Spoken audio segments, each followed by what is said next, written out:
Everyone, welcome back. So today our topic is unrecorded liability.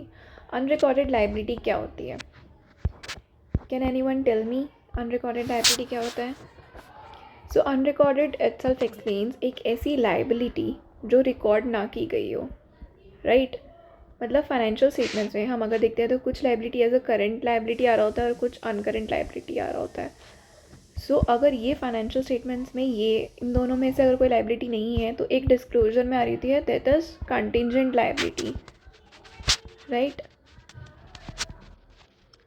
और यहाँ हम provisions की बात नहीं कर रहे हैं अनरिकॉर्डेड से.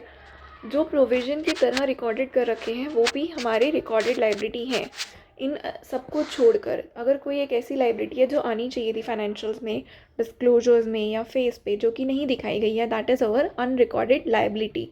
सो हम उसको कैसे पहचानेंगे एज एन ऑडिटर, आज ये हम समझेंगे. अनरिकॉर्डेड लाइबिलिटी के कॉमन एग्जांपल्स पहले मैं आपको बता देती हूँ क्या क्या होते हैं. So basically it includes employment benefits, कि मैंने एम्प्लॉयमेंट बेनिफिट्स कम दिखा दिए, मुझे जितना सैलरी बनता था लोगों का, 5 लोगों को सैलरी मैं देती हूँ, दिखाया मैंने कितने लोगों का है, 4.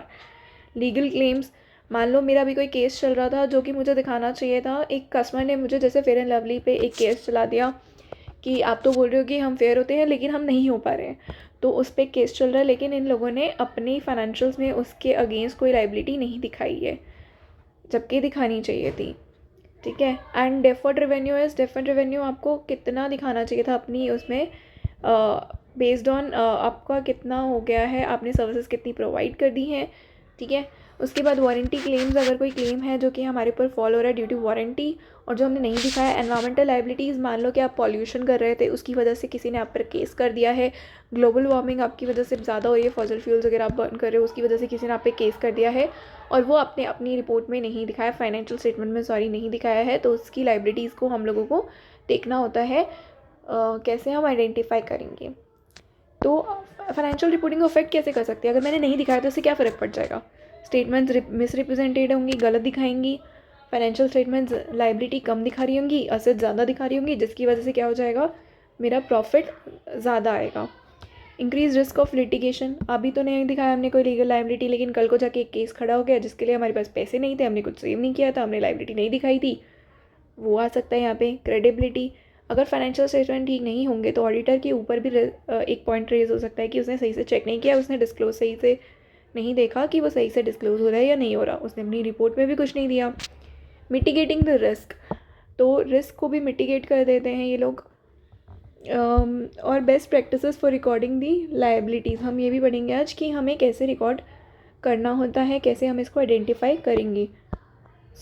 अब अनरिकॉर्डेड लाइबिलिटी कैसे आइडेंटिफाई करेंगे उस पर आ जाते हैं.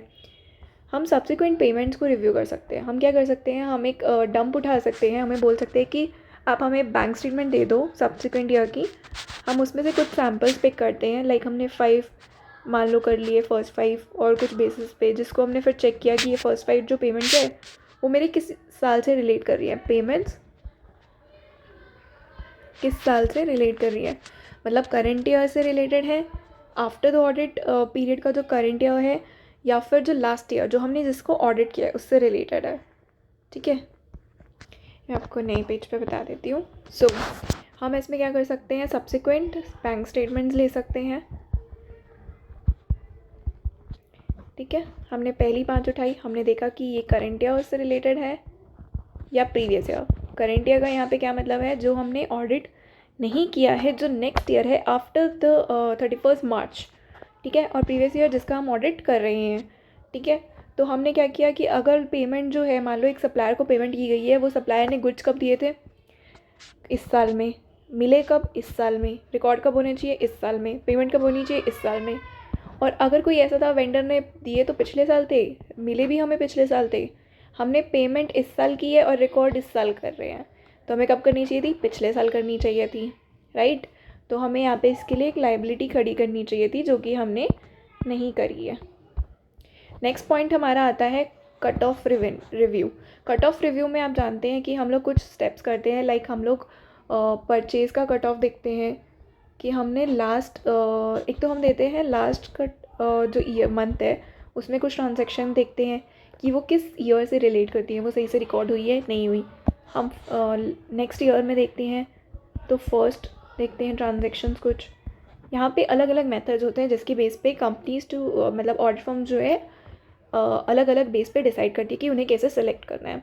सो मान लो उन्होंने एक महीने में लिया। अब एक महीने लेने का भी एक रीज़न होता है कि एक कंपनी मान लो जब गुड्स बेचती है तो वो कस्टमर तक पहुंचने में और कस्टमर से एक्सेप्ट होने में अप्रोक्स 1 मंथ लग जाता है। अब ये कम भी हो सकता है कंपनी टू कंपनी।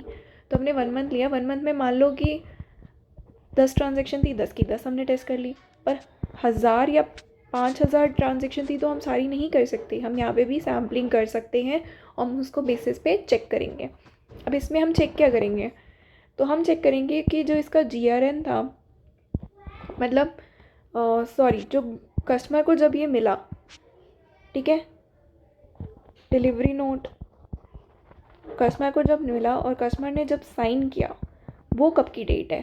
अगर वो लास्ट ईयर की है, मतलब 31 मार्च से पहले का कुछ है, मान लो दिखा तो हम इस साल रहे लेकिन वहाँ तब ही चला गया था, तो क्या हमें इस साल में रिकॉर्ड नहीं करनी चाहिए या प्रीवियस ईयर में? तो प्रीवियस ईयर में करनी चाहिए। ओके, सो बेसिकली हमारा क्या होगा, इनको टर्म्स पर डिपेंड करता है कि कब वो बंदे को मिल रहा है, किस बेस पे इसको रिकॉर्ड करना चाहिए। फिर हमारा नेक्स्ट पॉइंट क्या है, नेक्स्ट पॉइंट है हमारा लीगल कंसल्टेशन। हम क्या कर सकते हैं, हम एक लॉयर जो होता है हमारे यहाँ जो कंपनी का केसेस संभाल रहा है, लॉयर्स को हम लोग पूछ सकते हैं जो भी केसेस संभाल रहे, डायरेक्ट और इनडायरेक्ट, ठीक है, उसको हम पूछ सकते हैं कि वो हमें एक समरी दे दे कि अभी कौन कौन से केसेस चल रहे हैं, ठीक है, केसेस का समरी ऑफ केसेस, कौन से केस चल रहे हैं, क्या स्टेटस है, कितना परसेंटेज है हमारा रिकवरेबल हो जाएगा कि अनरिकवरेबल हो जाएगा, name of cases, status, percentage of favourable और अनफेवरेबल। तो उसने मान लो 3-4 केसेस दिए।